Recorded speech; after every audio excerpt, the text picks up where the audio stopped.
Good morning. It is Friday, July 30th, straight up 6 o'clock. I'm Tracy Forner. And I'm Angela Gannett. Thanks for being with us this morning. We are live at the Junior Achievement Center off of North Keystone, about 74th and Keystone. Some people know it as the old Speece building, the new JA building. We're going to have lots of stuff for you straight ahead this morning. We have tons of stuff inside and outside. It's a nice balance between information and fun, but basically we're going to be able to make you and your entire family much safer throughout the morning. Anything that you can think of to educate your family or your child, it's going to be here. If you take a look just behind us a little bit, you can see it's already underway this morning. We have the Poison Center here. We have bicycle safety. We have Rad Kids. They're going to teach your kids and your family everything from good touch, bad touch to how to avoid bullies in the classroom. And coming up a little later this hour, we're going to talk about the importance of fingerprinting and having that picture on file. That's coming a little bit later, but first, we're going to send it back to the studio to a man who's a child at heart, at least. Darren Miller has a look at the forecast. Good morning, Bugs Darren. and worm guts, I'd rather bathe in a bathtub filled with ketchup than smoke. Oh yeah, they're mesmerized. I'd rather change my nephew's diaper.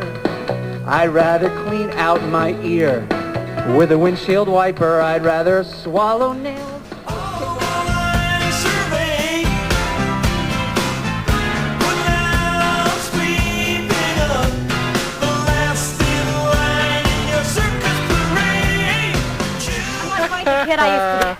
Okay.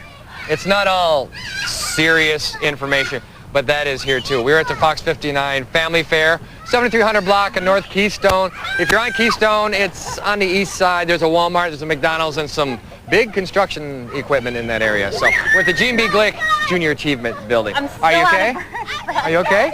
You want me to keep talking till you catch your breath? Come on down. We have close to 30 organizations here helping you and your family stay safer, anywhere from playground equipment to booster seats to poison control. We have some self-defense organizations, just tons of information that we've all put together in one location for you to get. So we want you to watch the show this morning, but we really want you to come down. It's not wet anymore in there either. Now, are you okay? Can you talk now? I can talk now. Darren.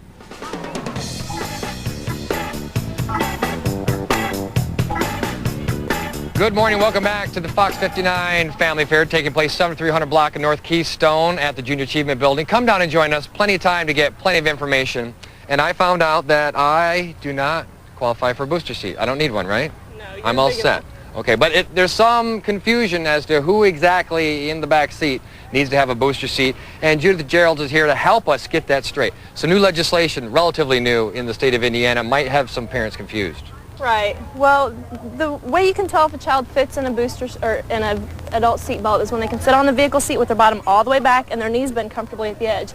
You can see that this little one doesn't fit that way, so she slouches.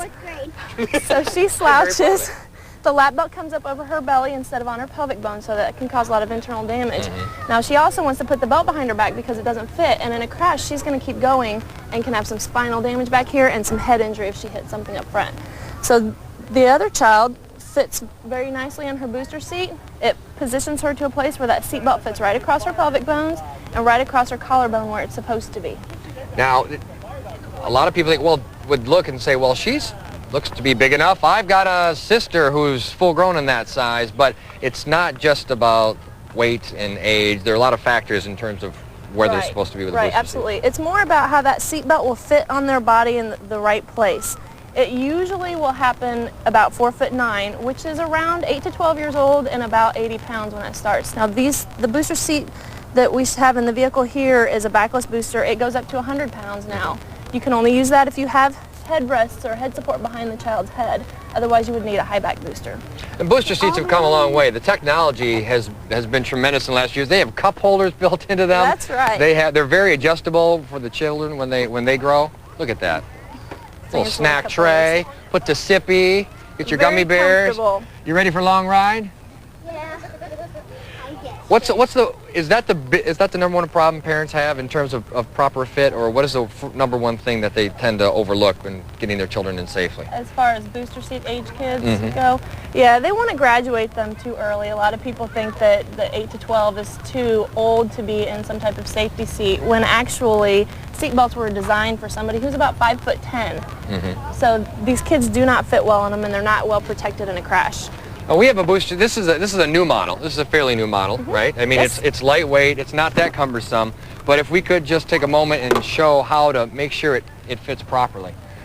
There's some different criteria than, say, an infant seat, because I know you want to have an infant seat. I mean, I've seen police officers explain to me that the parent should just put their knee right in the seat and get it as tight as possible. Exactly. You want to do the same thing with a booster? No, you don't need to do that with a booster seat because the job of a booster is to raise the child up so that they fit in the seat belt the same way an adult would.